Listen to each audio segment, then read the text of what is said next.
Are you all ready for some really good news? Check this out right here. Outriders has now surpassed Borderlands 2 and 3 all-time highs on Steam. This is excellent news for this game right here, and also Outriders as a potential franchise in the future. We're going to be talking about those Steam chart numbers in depth and compare them also to franchises like Destiny, Warframe, Tom Clancy The Division, and see how it's doing versus those franchises.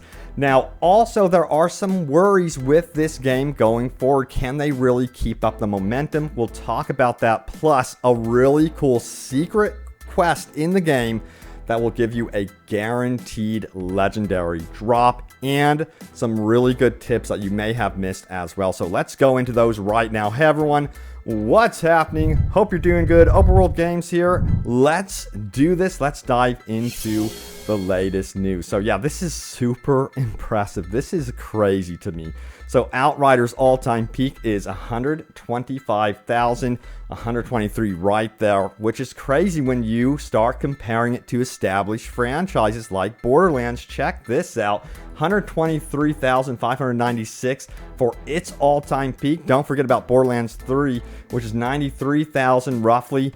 That is absolutely insane that this brand new IP, which in my opinion has come out of the middle of nowhere, has really taken on these powerhouses which have been around forever. And to see that is really exciting in my opinion, because I personally love this game. I really hope it goes far. Now, what about facing off against super established franchises like Destiny? You know, Destiny 2 is no joke, and you know, it really saw success off of Destiny 1. So it saw 292,000 for its all-time peak, and then Warframe had 154,246.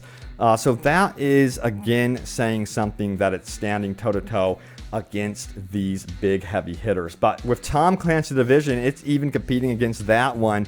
Tom Clancy Division had 113,000 all-time peak as well. But there is a little bit of a worry here, because there is a difference between, you know, these game franchises. And the biggest difference is that one, in the case of Outriders, is not offering a live service plan, and all these other games have offered live service plans. This is what Forbes had to say about that. Let's take a look. They say this: one main difference between Outriders and most of these other games, however, is that it does not plan to release live service style content, so we may see those numbers drop off as players finish the game and then ultimately finish the end game to their satisfaction. But People Can Fly told me in a recent interview they had no plans to abandon the game, which would mean potential significant expansion content in the future, which I would love to see. They say this: as in Diablo 3 was not considered a live service, but we still got Reaper of Souls. Borderlands 3 also said it wasn't doing the whole live service thing, and we got 4 DLCs year one. So yes, I think more Outriders content is coming, and I couldn't agree more. I think we will definitely be seeing more content. And you know, not labeling yourself as a live service game in this day and age could actually be beneficial to Outriders as well, considering you know, a lot of the horrible launches that we have seen because of that live service tag. A lot of these previous games that were released before Outriders held their content, you know, their base content, to basically drip feed players post-launch, and that is just not a good strategy. And that's something that Outriders refuses to do, and I love People Can Fly and Square Enix for doing this sort of method of releasing a game. Now, let's talk about some secrets you may have missed. I've got a secret quest here to guarantee a, you know, legendary drop. It's going to be a weapon, and then also a really handy tool for selling or dismantling junk. Check this out right here. This is the article.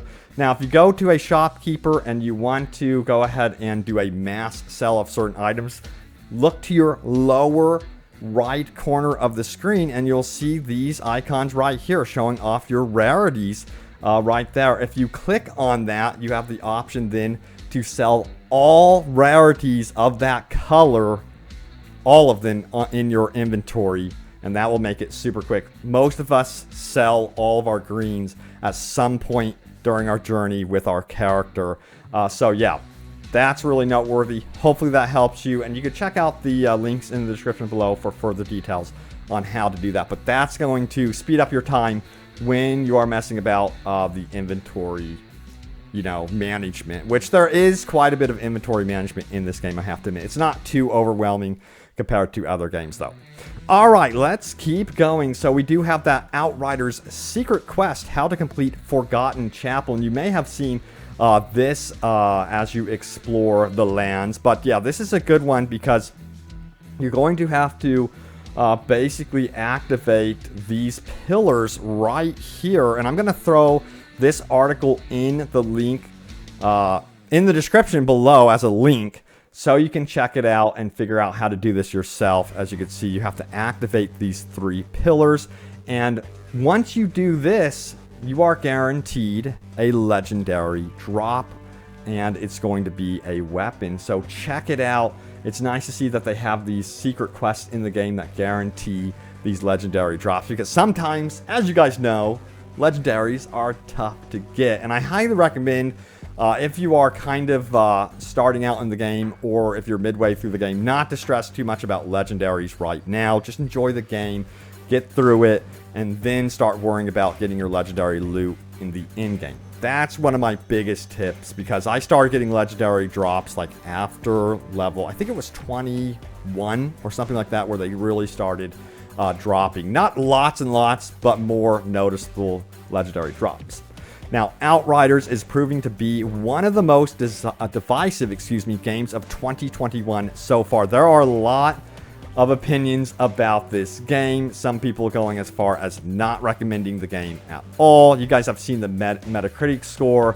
But then on the flip side, we have a growing audience that loves the game. It is very interesting. On the subreddit, the concurrent viewership out there is growing steadily day after day, which is a good thing to see. Again, the potential of that dropping off after everyone experiences all the game, that's probably going to happen. And considering that the game is not like an immediate live service game where you constantly get like a new weapon every 2 weeks or new updates every month, well, that is going to most likely somewhat drop that player population over time. However, what you have with this is the respect from the players. They're going to stick around for that big expansion release, that eventual release that, in my opinion, will happen with this game, because it's such a solid game. But yeah, there's the good news with that.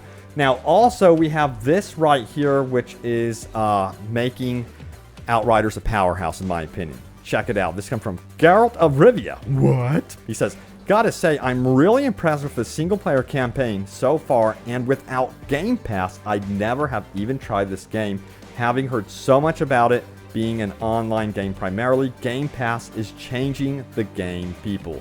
He says, gotta say, I'm really impressed with the single-player campaign so far, and without Game Pass. So yeah, it's the same thing there. But yeah, you see how a lot of people are discovering this game thanks to that one thing, Game Pass, and that is so freaking cool to see.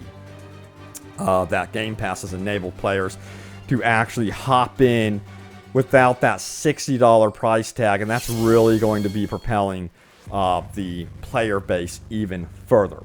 All right, guess what time it is? It is time for your top comments on my latest video.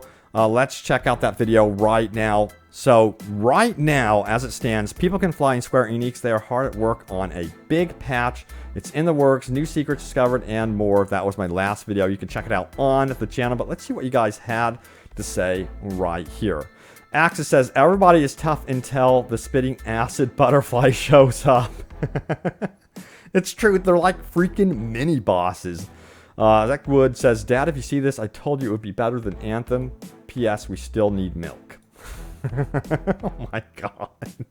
Radigo J says, playing solo, you don't really have issues, but when you play with a group, boy, all hell breaks loose. So yeah, I've seen the comments about issues with co-op and, crossplay. There are still problems with the game. But, again, this dev team and publisher, they really communicate with their audience and what they plan to do to fix those issues. And yeah, big patch is being worked on right now. You know, even throughout holiday weekend, they are working their butts off apparently on this patch, and they will have like a dev update, an entire patch note thing that they will be releasing. So a lot of stuff they are currently working on. But let's see what Carter had to say right here. He goes on to say this: I love this game. Hope everything keeps getting better. It reminds me of Remnant from the Ashes and just an all-around great time. Thank you, devs, for such a fun game. KJ says, thanks for the constant updates. No problem. Roper says, love the channel, man. For a while, you were the reason I was playing Anthem. Yeah, it's a shame what happened with Anthem as well. You know, I was hoping they could get Anthem back up and running with Anthem Next, and it's still surprising to me that EA decided to basically cut off the Anthem Next developers. They only had 30 people working on it. They were prototyping a bunch of stuff. It sounded super exciting.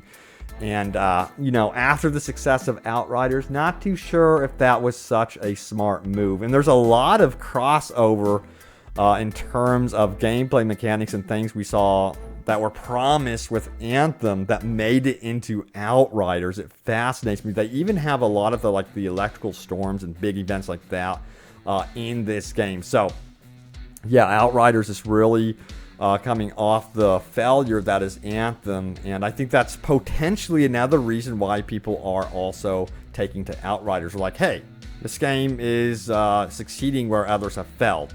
But thank you all so much for watching. Stay tuned for more Outriders news and updates, and of course, open world gaming goodness. And I will see you all next time. Take care.